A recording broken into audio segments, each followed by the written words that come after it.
All right, so welcome to a very special interview and episode.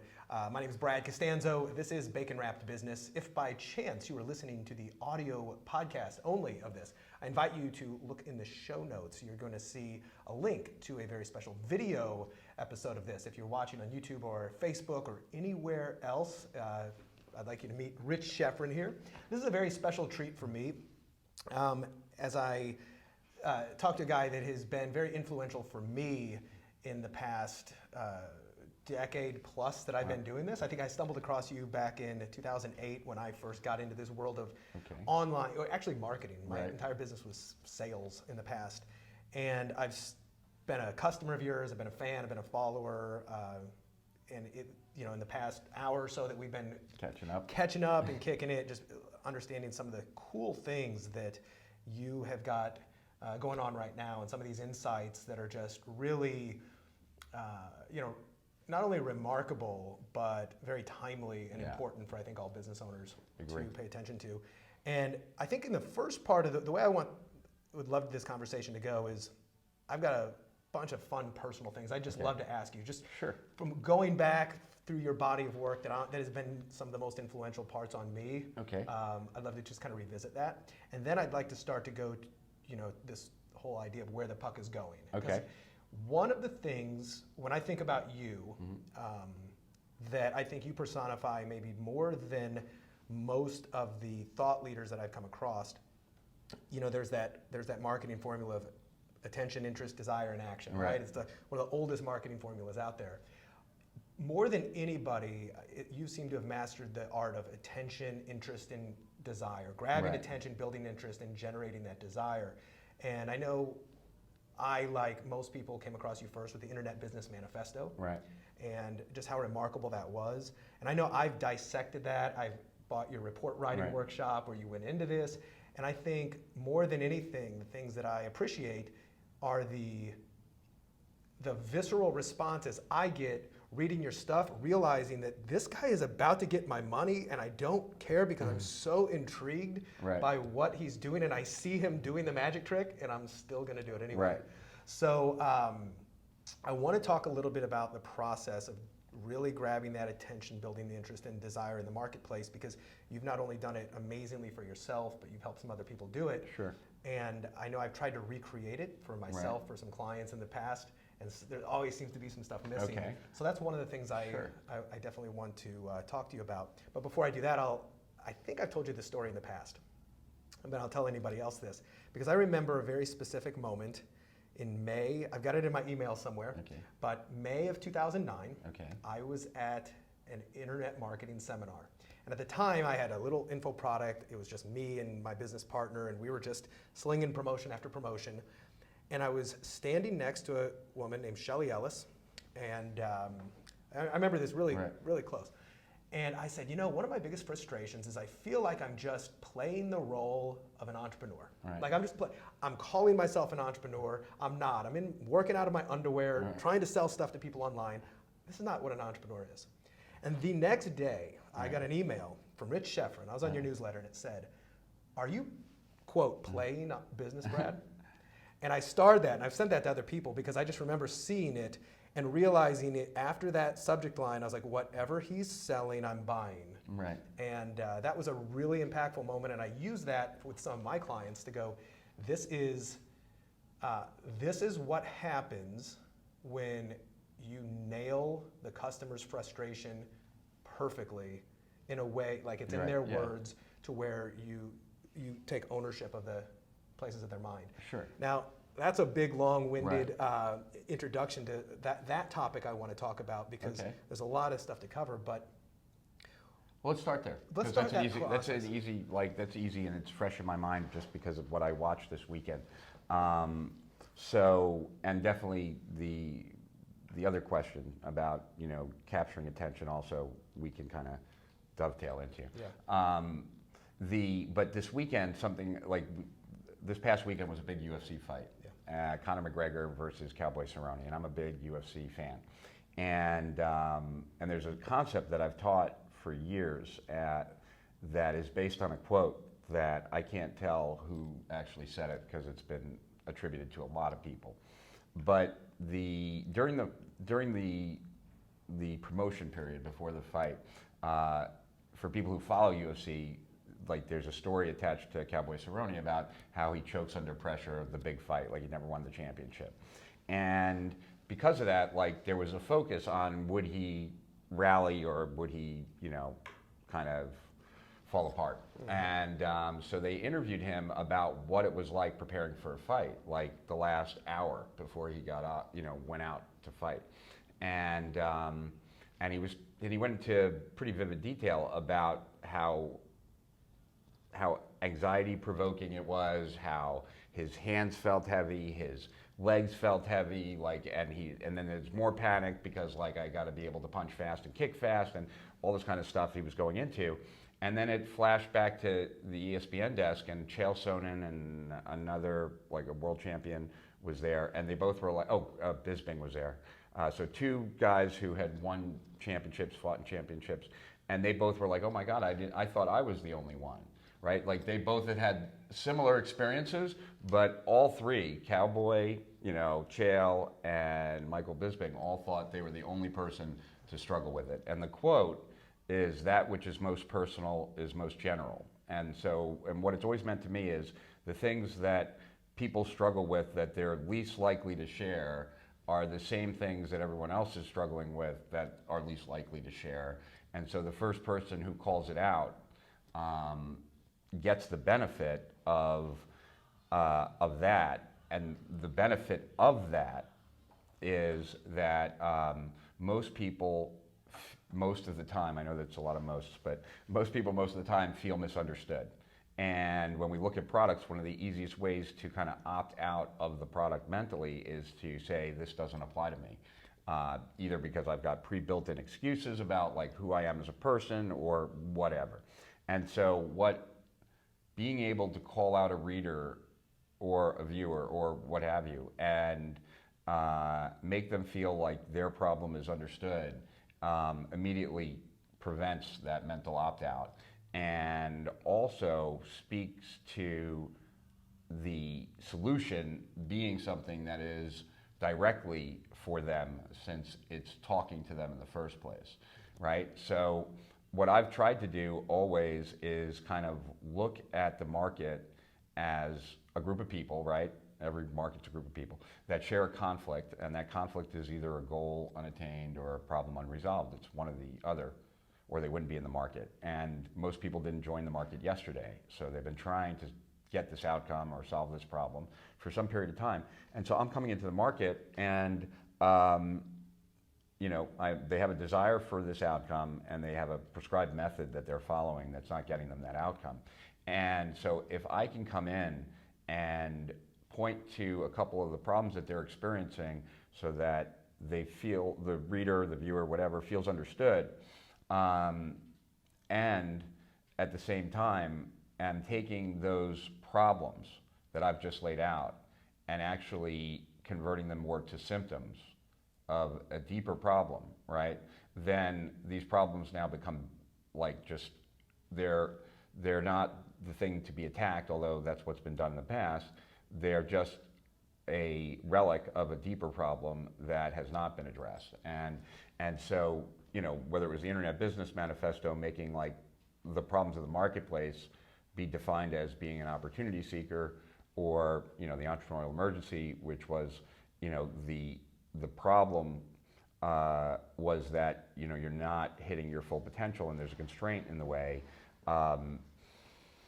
It's more about, and then these are all the things that you'll experience when a constraint is in the way, and these are the things that they're experiencing. Like, it automatically now kind of refines the conversation into, I just need to change one thing, right?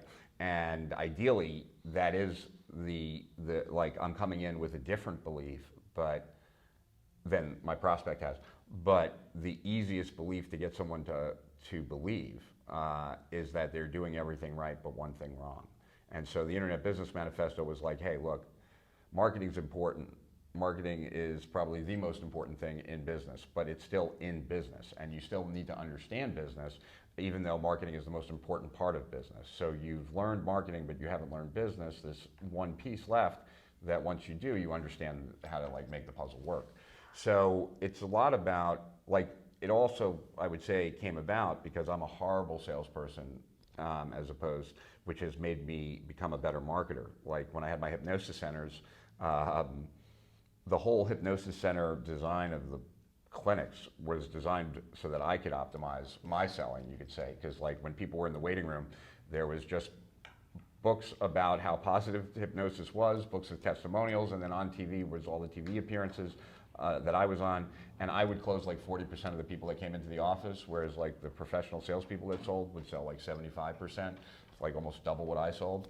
So I've always been kind of ineffective at selling because I don't like pushing people, but I find it very easy to educate my way to a sale, primarily because I'm just an info fiend myself, and so I think a lot of it has to do with that. One, understanding that what's most personal is most general. So like a lot of the stuff that I wrote about, whether it was in the Entrepreneurial Emergency or the Internet Business Manifesto or even the doctrines, was oftentimes me writing to my former self, like who was dealing with those problems, so I was very understanding of it. Another was like, you know, I'd done enough coaching calls so I knew what my clients were struggling with too. And then also I'd say that it was using the right language, not just using general things like info overload or frustration or something, but having more depth to it.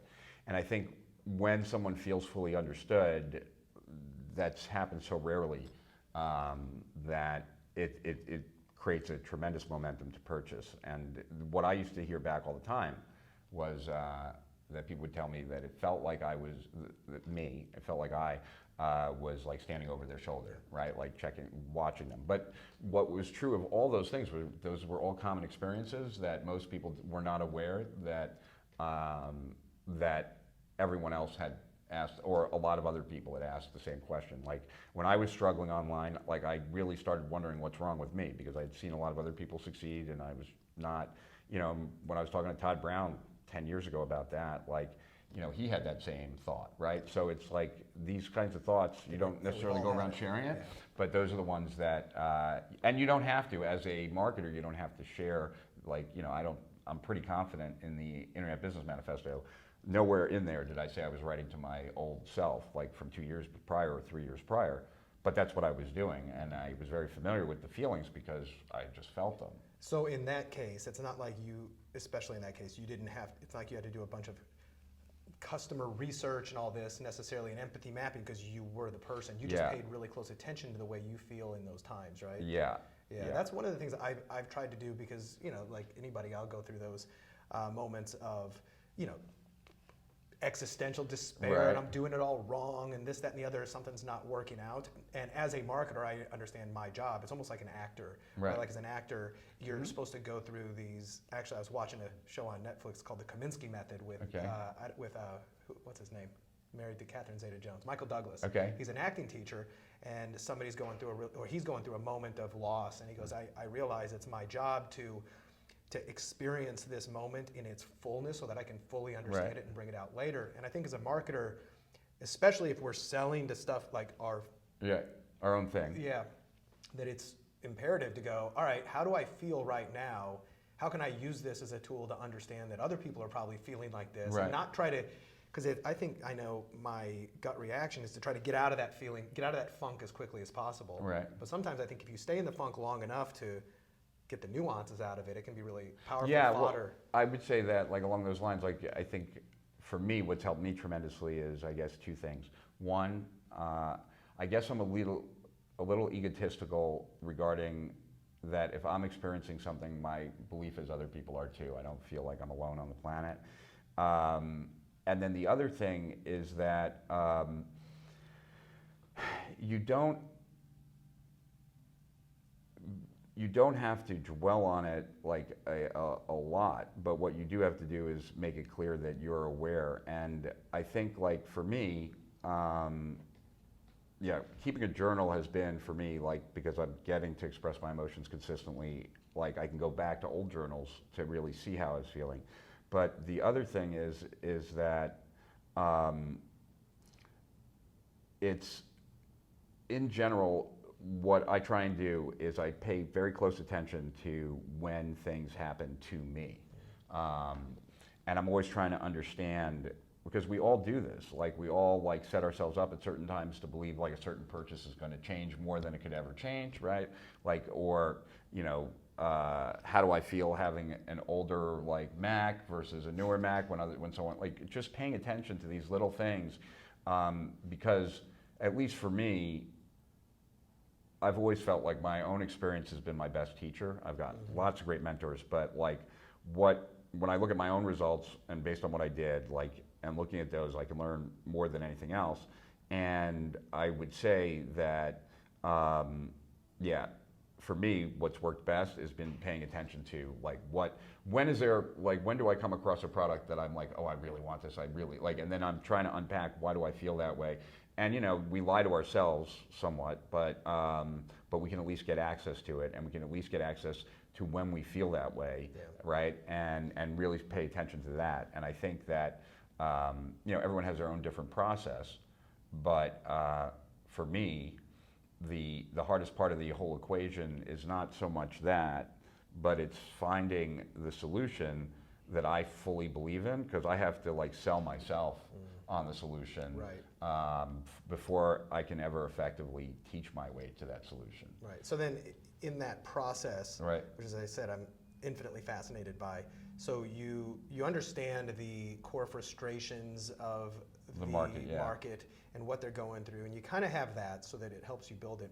Just going back to one of your best known things, the Internet Business Manifesto, like your really overarching, I don't know if the word is a theme, but the core idea, the big idea behind that was really that strategic versus opportunistic, opportunity seekers versus strategic entrepreneurs. One's going to win, and you lump. And as long as you can get them to believe that as the core thing, then you just build the case, right? So, at what is the whole big idea? Does that come closer to the beginning or to the end? Like, do you have this rough idea of this is the problems they face, these are the potential solutions, and as you work through it, that big idea emerges from it? Or in many cases, do you think of that first, like strategic versus opportunistic, and how do I build the case? I've done it numerous ways.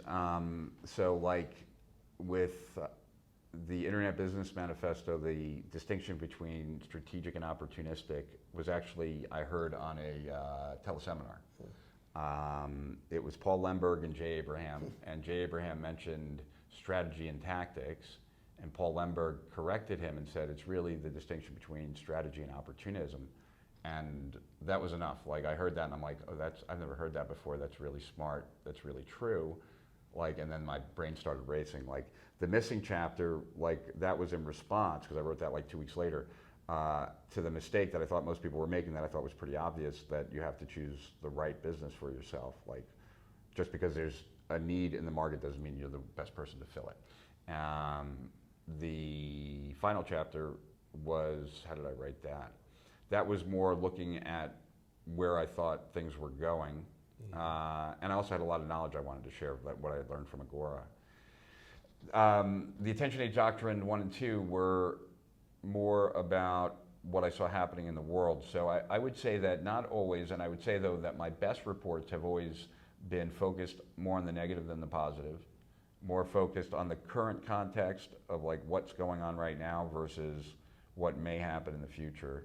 Even though I've called a lot of things correctly, like the selling power of those is not as powerful. And I will say that this morning, before we got here, I reread real quickly. I just pulled out in my rich file, my Schefren files. I pulled out the Attention Age Doctrine 2, and I reread that real quickly.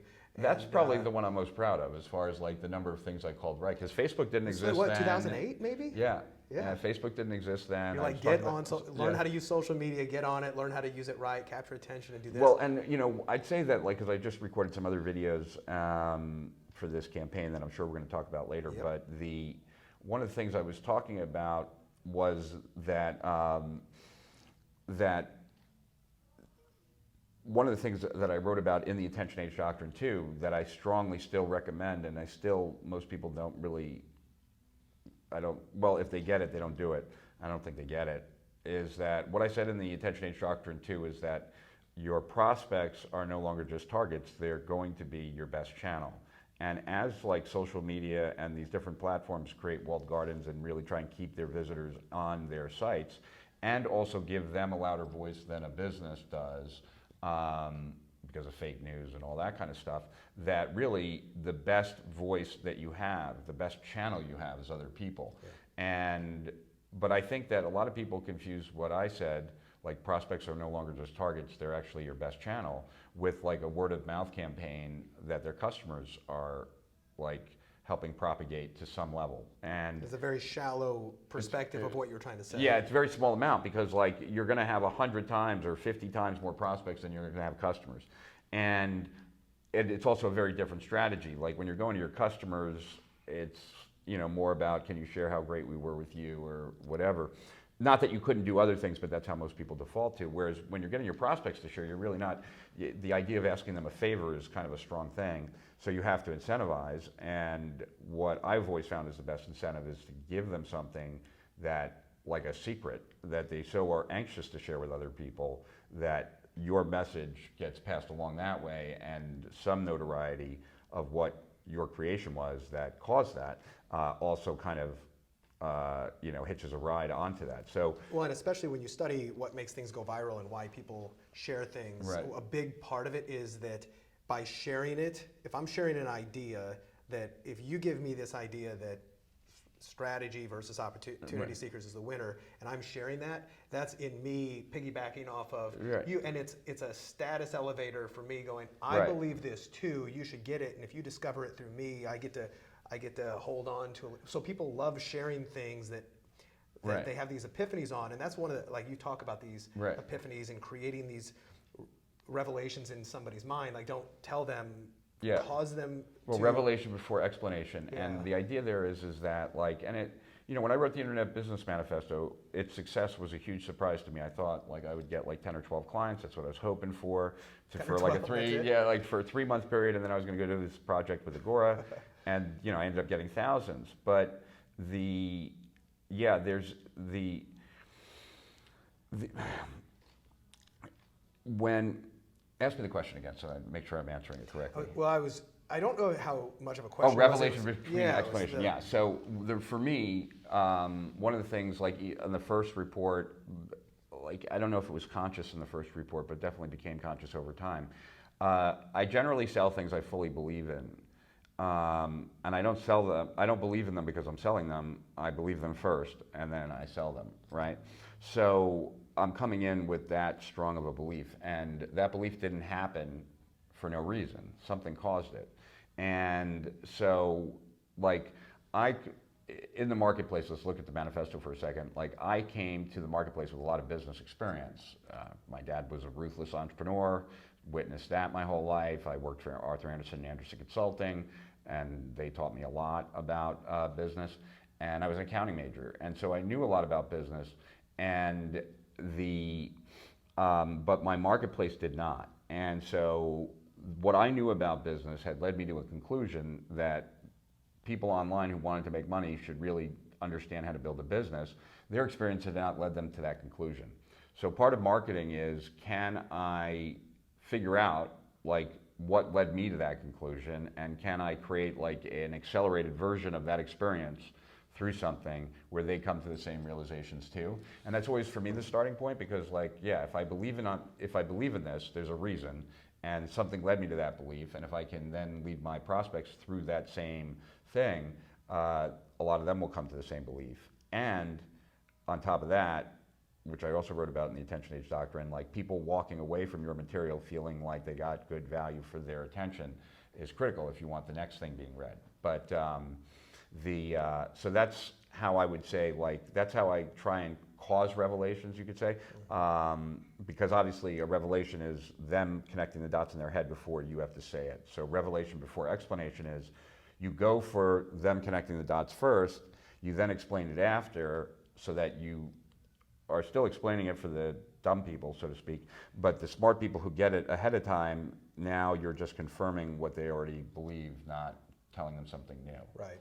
And that moment of little epiphany, there's an emotional gut reaction when that happens, when you go, boom, the light bulb goes off, I get it. And by giving somebody that, you hold a special place in their Especially when head. it's related to one of their problems that they've been struggling with, for sure. And then because forever they're associated, and you know, our most powerful memories are associated with emotions. Right. So when you can attach that emotion of that excitement of, like that click, it finally clicks, I get it. When a new door opens up of how you see the problem. Yeah. I mean, and that's one of the reasons I'm still, such a big fan of yours on that, is because you caused several of those things to click for me and go, God dang it, I either thought this, but it wasn't as coherent. And I think that's really also another key, is like, they've kind of got that idea in their mind, but it's not as coherent. And when you can just make focus. Yeah, because they hadn't worked on it. It's just a fuzzy thing in their head. Right. And when it's fuzzy and then you take it for focus, I think that's even maybe more powerful than going, it wasn't even in my head. Right. And now it is, because it's like, oh yeah, you just confirmed the stuff I've been trying to get out. Like, thank you, because it's been a pain for me to get that focus in. In fact, one of the things that you did for me, kind of on that, and I don't remember which program it was or what you did, but there was a time where you're talking about your strengths, and you started to list out your various strengths as an entrepreneur, like from the rapid learning and integration to.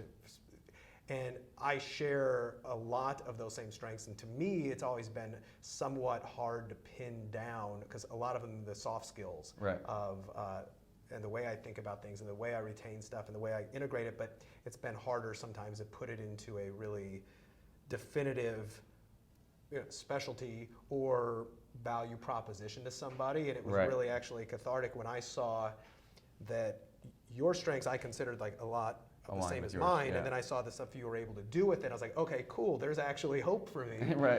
So, and I remember where I was when I had that, because it is those emotional feelings. So I think by tying into those, it's super powerful. How long does it take you typically from when you have that concept to create a piece of content like that? Is it excruciating? It's excruciating, but it's excruciating because I don't know, but I've written them as quickly as 2 weeks. I mean, it really kind of it depends how much time I have.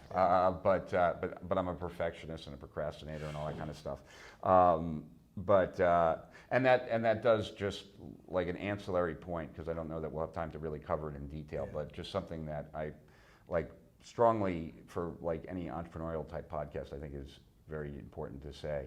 And that is that a mistake I see a lot of people make in general is that they don't really set up their business for them to win.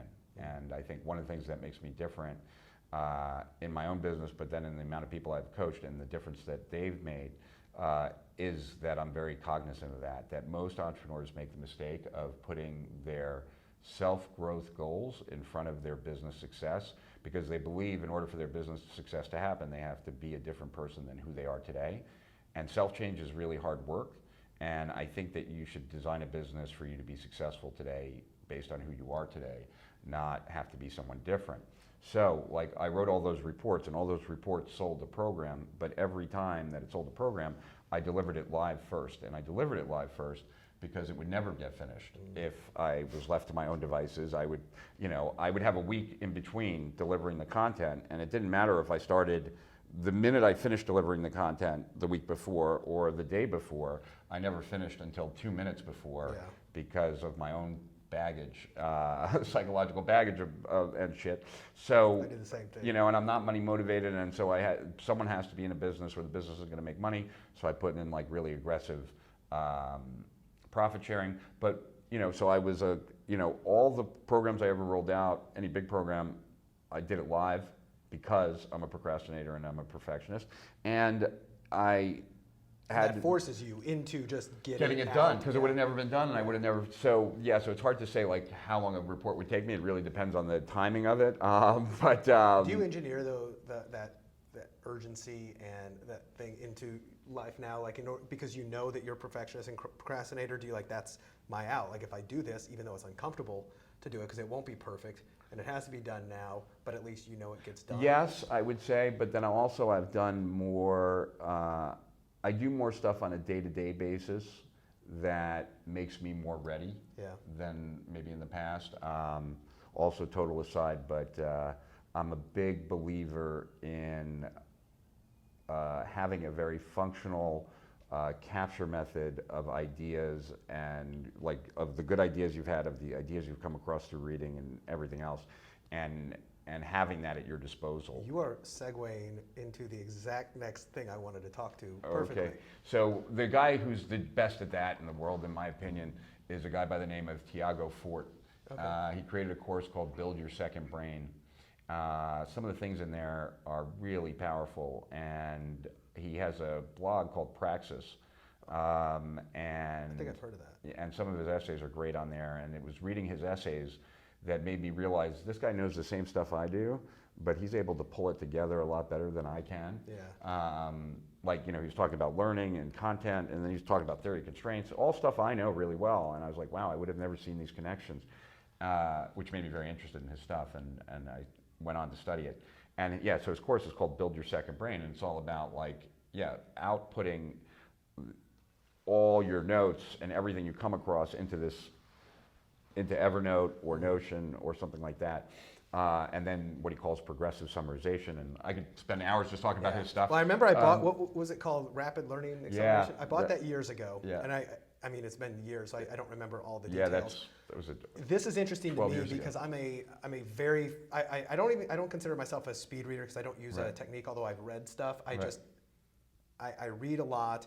Actually, a couple of my clients on their own came up with a nickname for me as Bradapedia because one of my superpowers is, and my cameraman over here is nodding his head, well, one of my superpowers is ability to retain and recall information like that I read from yours years ago. Yeah, I have that uncanny ability too. I can't remember the person's name sitting in front of me that said their name like 3 times, but I can remember where in the book on the left-hand side, I did the same. Midway through the book. But it's funny too because it's not just totally natural because when I do read books, when I learn something, and I mean, it's a very basic way, but like for instance, if I'm reading a Kindle, and I'm going to get to, because I remember years ago I saw your How I Speed Read video. I'm like, this guy's next level nuts. But I still do that.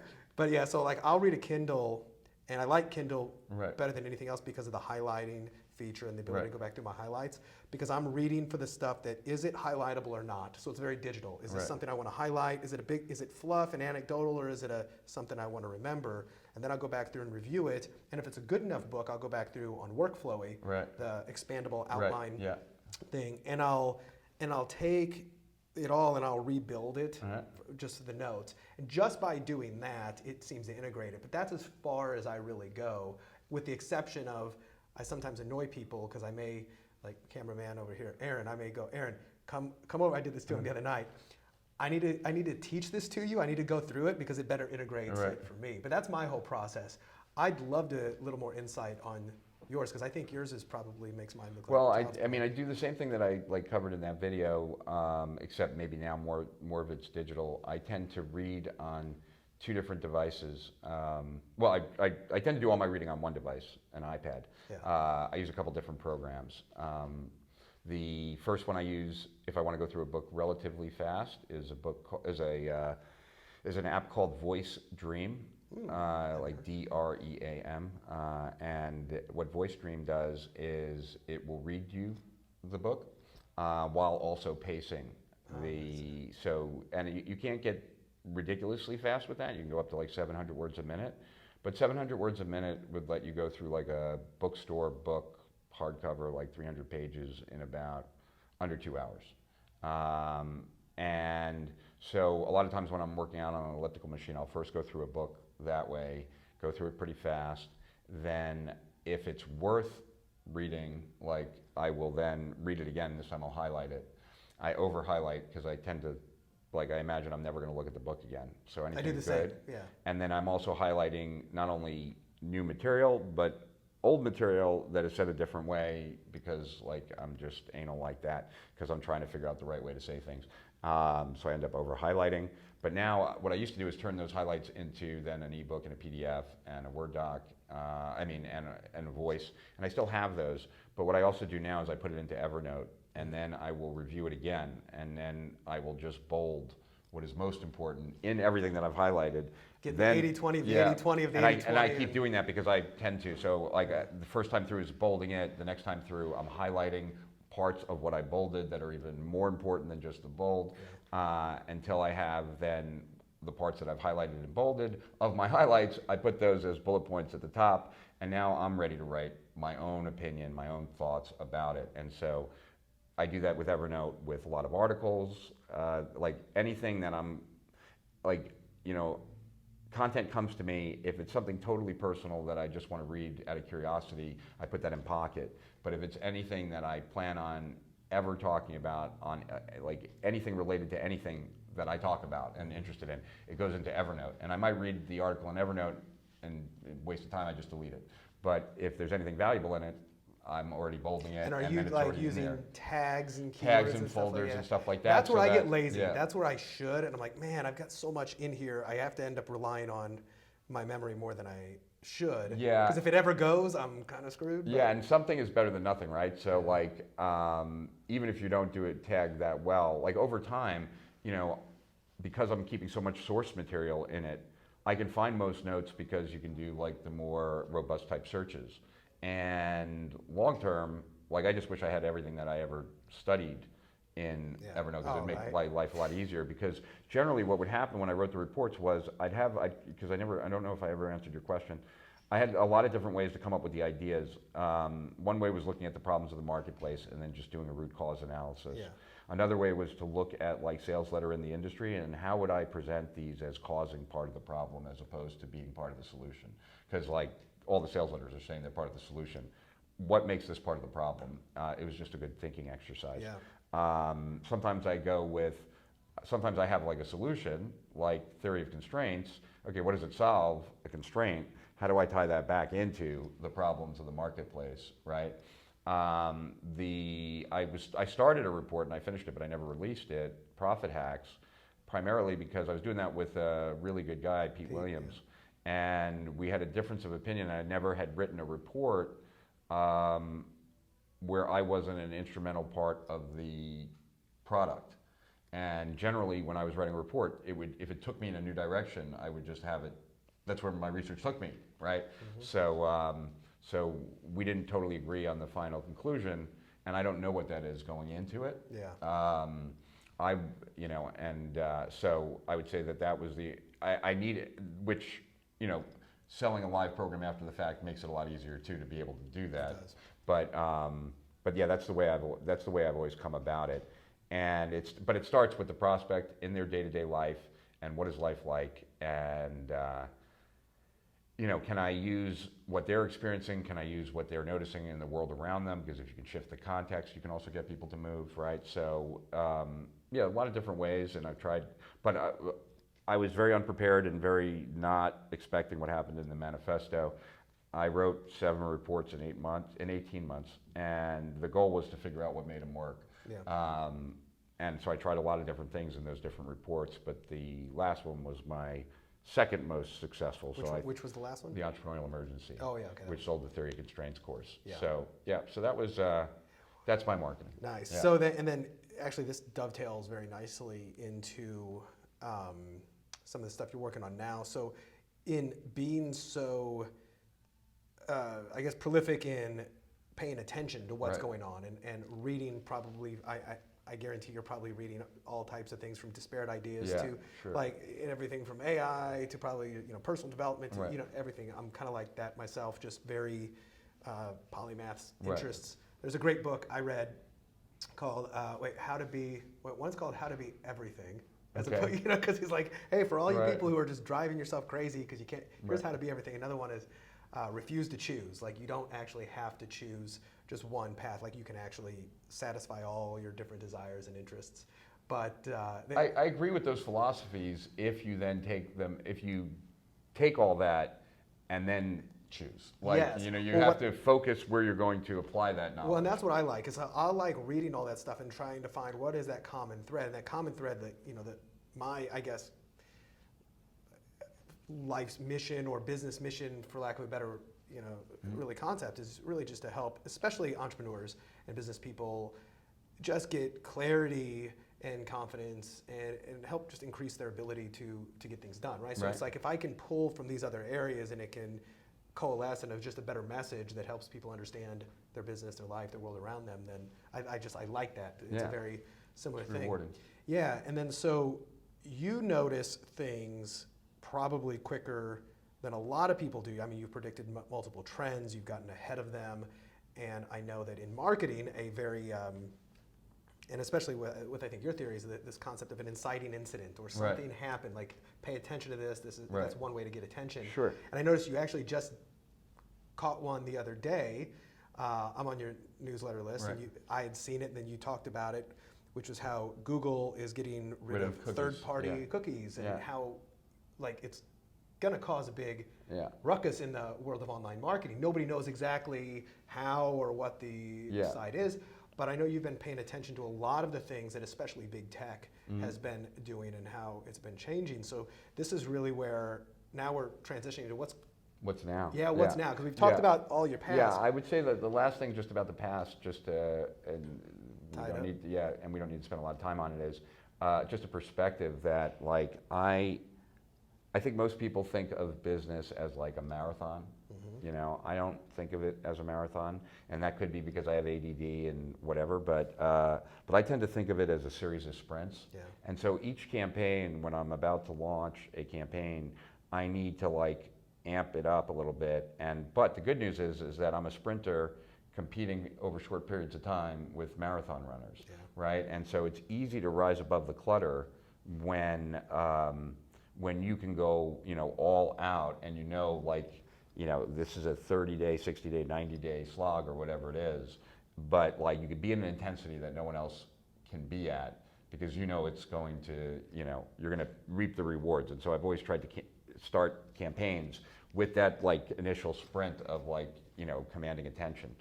So that's just on that. But as we move towards the now and the future, what I think a lot of people don't realize is how precarious the situation has become. It's kind of one of those things where maybe people aren't talking about it to one another, but less businesses have been started year after year after year for like the last 20 years in the US. And I think that it's pretty worldwide. And less VC money is being applied. And there's less innovation, which is hard for people to get their head around, but like, I'm 48, so almost 50, and so I still have some memories of like when Ma Bell was like the only game in town, and you had to rent your phone from the phone company. You couldn't buy a phone anywhere. No one sold a phone, and it wasn't until they broke up Ma Bell that you could then buy a phone, and then phones were all over the place. So I'm pretty certain like we wouldn't have cell phones today if they didn't break up Ma Bell. And we probably wouldn't have Google if the government didn't break up Microsoft's dominance at that time. Well, the bigger you get, the harder it is to innovate. The more risk there is in innovation. Yeah, like so when was the last big innovation in tech? Like, the iPhone's 11 years old. Like where the iPad is 8, 9 years old. Like what new device? 5G will roll out soon, and that will open up opportunities that people can't even imagine, myself included, because we couldn't imagine Uber until 4G came out. Yeah. Like, so 4G made a lot of stuff that we use today now. I think that was probably, although it's not a device, the whole gig sharing economy on the back of everybody's smartphones is probably the biggest innovation that we've kind of really seen. And it's actually bad for people and good for business. So it's, because it's a way of paying people less, not paying for their health care, like all kinds of stuff. So I would say, the gig economy, while in certain ways really good, it's also lowered the bar of what companies need to provide their employees in a very big way. And that's also been somewhat calculatedly done. Basically, there's no industry that's good once you put big in front of it, right? Like, so whether it's, big oil, big tobacco, big pharma, these are not the industries. And big tech is the second biggest lobbying group in the United States. Is it really? I wouldn't have guessed that.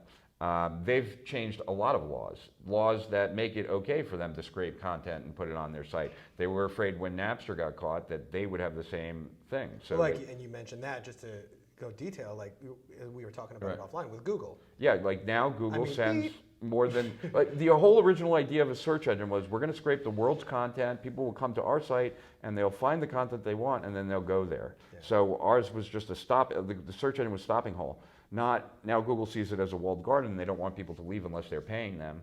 But why are people going to Google? They're going to Google because they have our content on. It's like a great example for if people don't know exactly what we're talking about. I did this last night. I was making a steak last night, a flat iron steak, and I had to Google the best internal temperature for medium rare on a flat iron steak, and I typed it into Google and it showed up without, I didn't have to click on the site it pulled it from, it just showed up in that answer box. And that answer box wasn't populated by Google, it was someone else's content that they scraped and put on their site. and they're being sued for it. And Facebook did the same thing, right? Like everybody and their brother was advertising like us on Facebook, from McDonald's to Mercedes-Benz, and then they said, no more, only and that rug you were 0.05%. that rug you're standing on is gone. Yeah. So big tech is not our friend as entrepreneurs, and they're going into more and more spaces that will cost us more money. The typical pattern is always there, where every new platform welcomes us with open arms, small business and direct response advertisers. And then as other businesses come in and the bid prices go up, they have less of a need for us, and so terms of service escalate, and then we get kicked out. And that's happened everywhere, from Facebook to Google to even the companies prior to Google. And so what I think people need to realize is that while they never thought of these platforms as necessarily competition, they quickly are becoming competition. And they certainly see us as competition. It's very convenient that they're very big and strong and we're very weak, and they can basically banish us from the internet and make us invisible, right? And God knows how many people have lost their accounts, whether Google or Facebook, because of like a terms of service thing. And then if you're small, good luck getting anyone on the phone to help you, right? Like that doesn't happen unless you're a big company like Agora or something like that.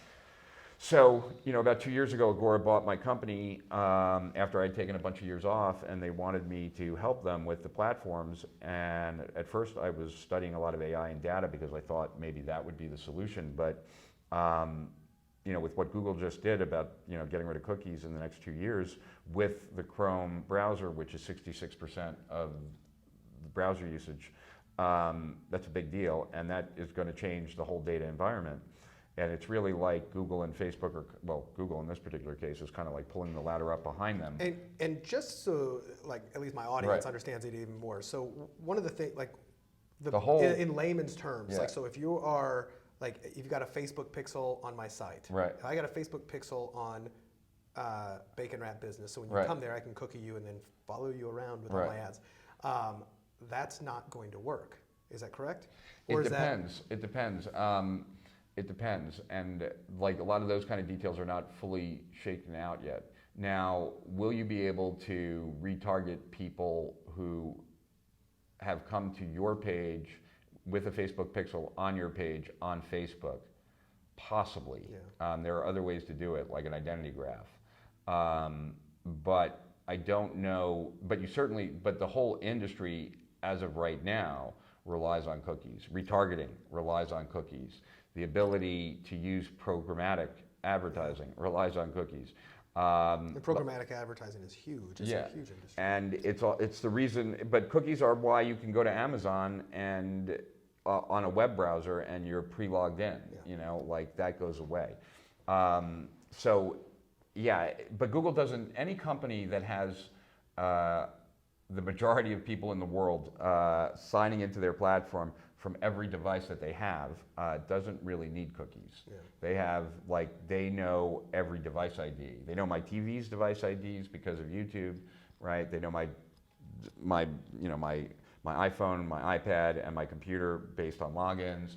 So they have every device. They don't need to cookie it. And it makes that, and in giving us this, we're making it more private for you guys, what they're really doing is that they're making themselves more powerful because... Yeah, it's like, it's like buying all the machine guns in the world and then tomorrow saying, for now on, machine guns will be illegal to manufacture and sell. Yeah. It's not that they're illegal completely, they're just illegal to everyone else, but right? We got them all. Yeah, and that's kind of how it is. And so, so my advice to Agora was we need the best experts in every different channel and every different medium to really come up with a strategy that makes us much less dependent on any of these platforms.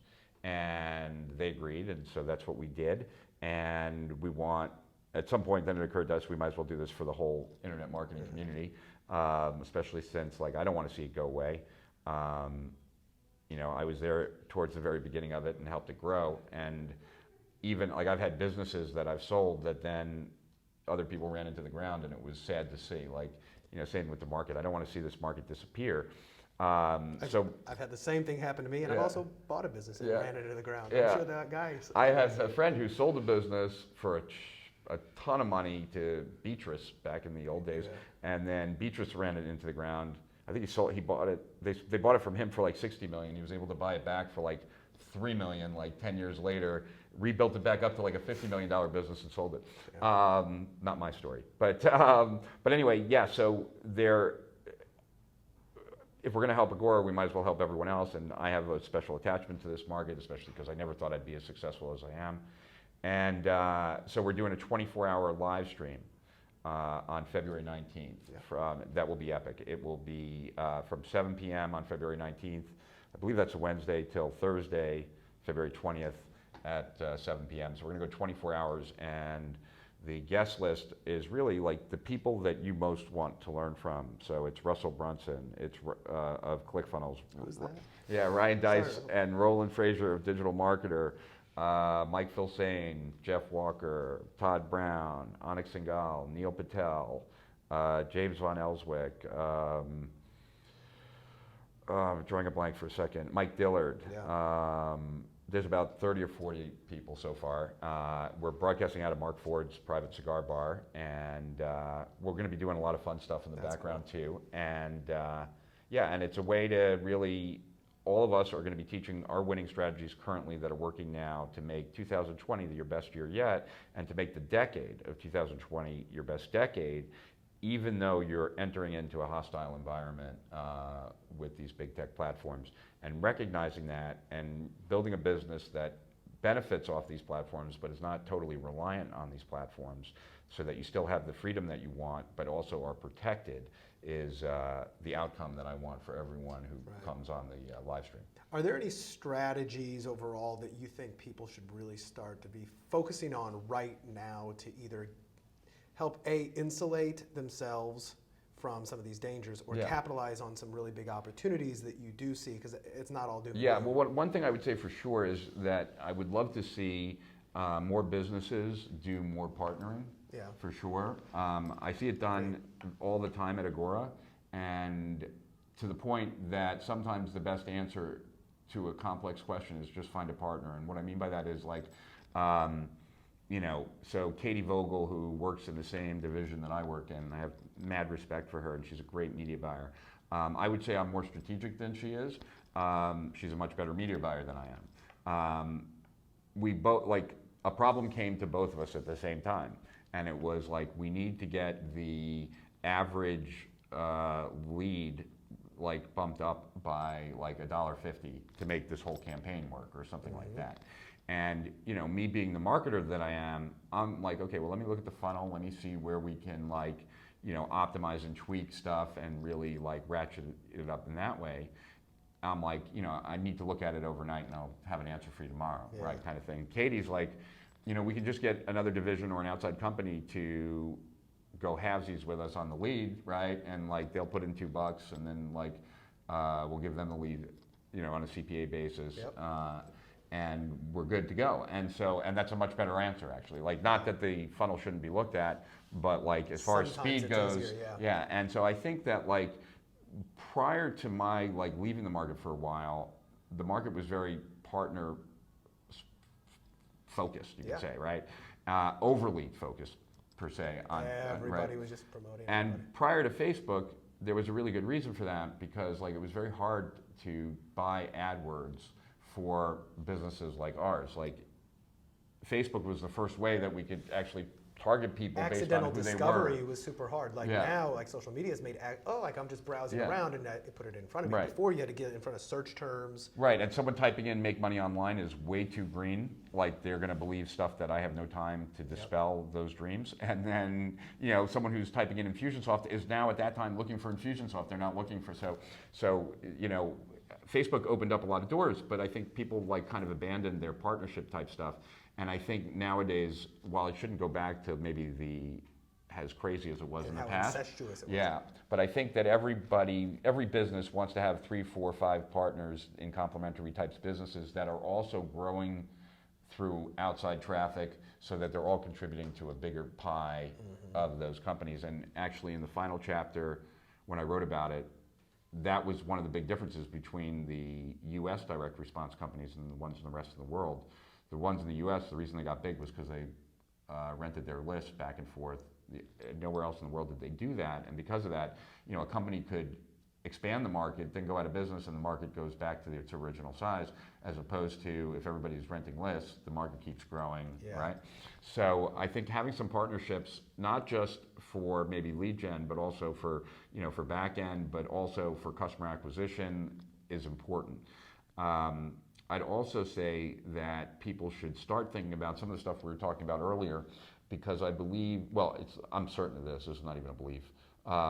I'm certain that media buying will quickly, over time, disappear. And some of my best friends who are media buyers tell me the same thing. Because of AI? Because of AI, yeah. And so... It's already doing almost a better job. Simply throw a lookalike audience versus trying to pick the interest yourself. Yeah, like, and it's got, it'll improve and improve and improve, and it'll be crazy. So I think what people have to realize is that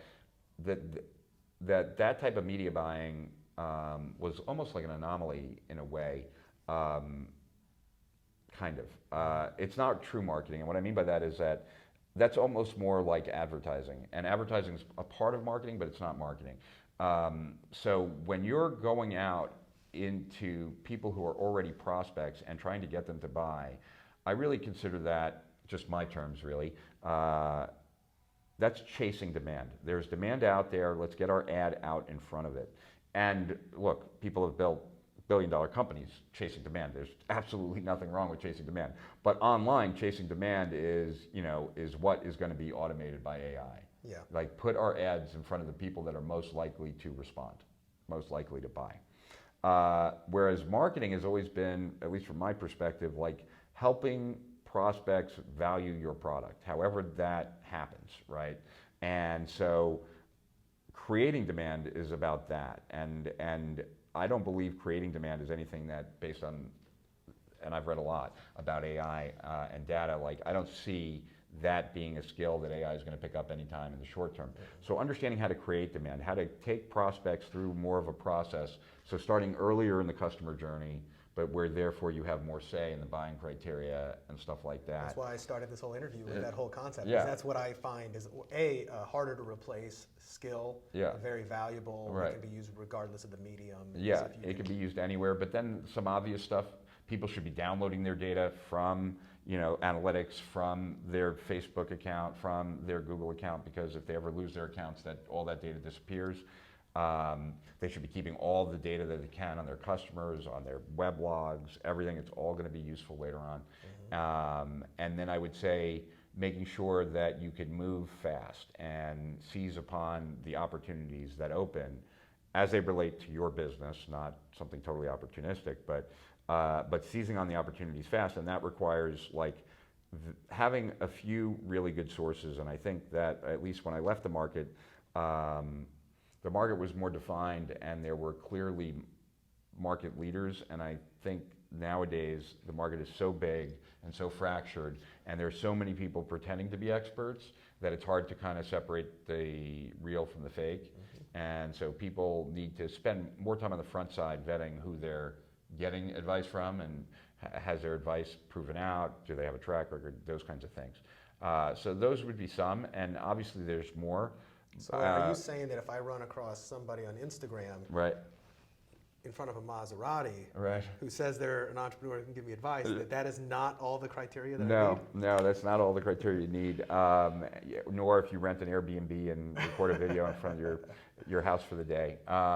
But unfortunately, a lot of people are tricked that way, and to me, that's something I've always taken extremely seriously. Maybe because of those 2 years where things weren't really clicking for me online, and I started thinking that there was a problem about me, and the time I was taking away from my family, and the time I was sitting in front of the computer, and just life being a living hell. And it's always been clear to me that I never wanted to help someone who was selling something that didn't work, because that was worse than stealing. Because if you steal money from someone, okay, they don't have that money. You're stealing time. But you're stealing their time, their hope, their dream, the promises they made to their family, and so on and so forth. So I think people who sell fake shit are evil. Yeah. Evil, the scum of the earth. And the platforms aren't much better. So that's why we have to band together, and that's why we're doing this live stream. But I totally agree. And there's just a lot of There's a lot of, you know what, there's a lot of people who even mean well, but they're selling recycled material that they've never done. They've just like learned it from someone who learned it, who learned from someone who learned it, which doesn't work. So yeah, so part of being able to operate fast and follow the right strategies and to seize moments that when they happen is to have the right people in place. Yeah. To learn from, like the perceived, the experts that you would call on or get advice for the different areas of the online world. Well, and it's really cool to see some of the stuff that you've kind of been doing and are moving even more so into, especially with the partnership with Agora, because Sure. Agora is, you know, an absolute powerhouse of not only knowledge but expertise, and I mean the people who do it, Right. and test it, like the data they've got is huge. And you know, you said something offline, you know, as well, which is that I may be paraphrasing here, but then when you can work inside there to where it's not just you and maybe a small team, you're actually working with a bigger company, bigger resources, different things that it actually enables you. I don't want to paraphrase. Well, it's, you know, as you grow up, I guess you learn more about yourself and what works for you and what doesn't, and that you might be able to be okay here, but you're much better off if you're here or whatnot. So you know, I've worked alone most of my life. I mean, I had my own team and my own business, I guess, so I wasn't alone. But I wasn't part of a bigger company, not the person at the top of the company for a long time. And but some of the best times I've had is when I've been not leading a company, but been actually part of a group in a company. Yeah. And I tend to enjoy that more. And so I didn't know that. I also didn't know that like their energy has a very big impact on me. Especially if they're go-getters and they kind of brings it up. And if you're not the one who has to hire and take care of all that. Exactly. There's a term I came across, I don't know, maybe about a year ago, and I've seen it with some innovation companies, but the concept of an entrepreneur in residence. Right. And I love that, you know. It's hard though, I tell you, because like Agora, like, you know, there's still a bureaucracy. Yeah. So, I mean, I'm fortunate that at least like I have a testimonial from Bill that's $1 billion testimonial, and it's about like helping them, like I told them to get on VSLs really early on, and that made $1 billion difference in the company. But like on the timing thing, and I don't remember if we were talking about that offline or online here, like nowadays when we test VSLs versus regular sales letters, it's about the same. Is it really? Yeah, so like jumping on things early on means a 400% increase, right? Like jumping on things too late, you know, big difference. It's like when we first started doing automated webinars in 2007 or 8, show-up rate was insane, like everything was insane, you know, like now you have to fight. Fatigue and offers and ads and everything else. I mean, if I see a VSL, 9 times out of 10, I'm not going to watch it unless, like, I want to read it because it's like I've been through this. Just let me read it. Let me get to the point. Exactly. So so that's why seizing things important is important. But I know I'm really excited to see the stuff you've got coming on. I've been on your newsletter forever. I still pay attention to the stuff that's coming out. I know this live stream is going to be absolutely killer. It will be amazing. I mean, you got a bunch of like. It'll be the biggest event online, I think, in the last decade. I really believe that, and I believe that people will walk away with so much value. Because there's no like. Just got to bring a lot of Red Bull to the live stream. Yeah, well, unfortunately, I get motivated by marketing and business growth, so that'll be easy. But I think that no, I'm talking about the viewers. Oh, the people watching, like watch maybe all 24 hours. Yeah, that'll be hard, I think, for most people. Maybe have a watch party. Definitely. Very, very important that they check it out because I know that they'll get a lot of benefit from it. Even some of the stuff that we're giving away for free when you opt in is pretty powerful stuff. Right. And so, talking about opting in, so the process to watch the live stream, they'll opt in. So I'm going to set up a link. People can go to baconwrapbusiness.com/rich. Yep, that works. It's my name. As in rich and rich, double entendre. And there'll be a link in the show notes and wherever you're watching this that you can check that out. So and then there'll be a code, and you'll want to type in bacon. Bacon. Right. That's right. Easy to remember. It's easy to remember. And then you'll be taken to a page where you'll have the choice of whether to register or not for the live stream. It's free. When you register, you'll also get 3 presentations that I gave last summer to all the international publishers of Agora.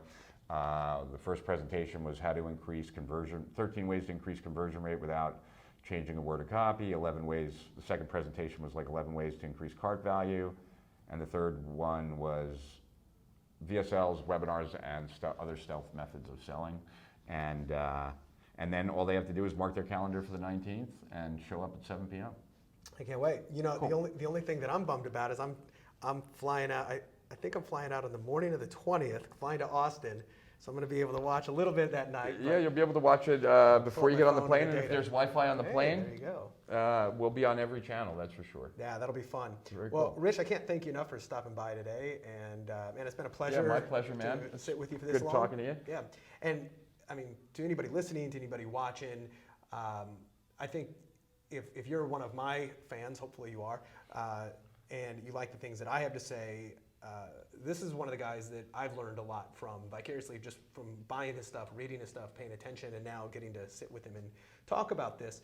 So, I mean, my recommendation is always go to the source. Who are the people that you look up to, learning from? And, you know, Rich is one of very few people that I can say, like, I'm one of those Kevin Kelly style super fans where it's like, man, if you put it out, I'm paying attention to it. So I highly recommend check out what Rich is doing on the 19th. That's at baconwrapbusiness/Rich. After the 19th, I'm sure we'll redirect that to some other resource that Rich has got if you happen to miss the live stream, if you're watching this later on. But once more, Rich, I can't thank you enough for sharing your insights with us. My pleasure, man. Thanks Always good seeing you. You too. Thanks.